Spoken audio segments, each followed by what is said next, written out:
राज्यातील लोकसभा निवडणुकांसाठी काँग्रेसच्या स्टार प्रचारकांची यादी जाहीर करण्यात आली आहे। या स्टार प्रचारकांमध्ये राहुल गांधी, प्रियंका गांधी, सोनिया गांधी यांच्यासह क्रिकेटर मोहम्मद अझरुद्दीन आणि काँग्रेसच्या सगळ्या बड्या नेत्यांचा समावेश आहे। राधाकृष्ण विखे पाटील, अशोक चव्हाण, पृथ्वीराज चव्हाण, मिलिंद देवरा, संजय निरुपम, भाई जगताप, बाळासाहेब थोरात, मुकुल वासनिक यासह अनेक जण काँग्रेस स्टार प्रचारकांच्या यादीमध्ये आहेत।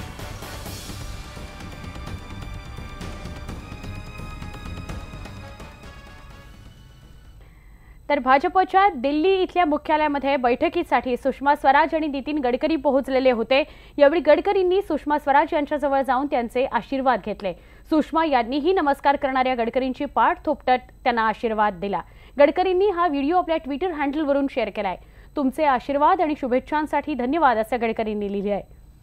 भाजपकडून मोदी पंतप्रधानांचे उमेदवार असले तरी गडकरींकडेही या पदाचा मुख्य दावेदार म्हणून पाहिलं जात आहे। त्यामुळे वेगळ्या चर्चांना सुद्धा राजधानीमध्ये उधाण आलेलं पाहायला मिळत आहे।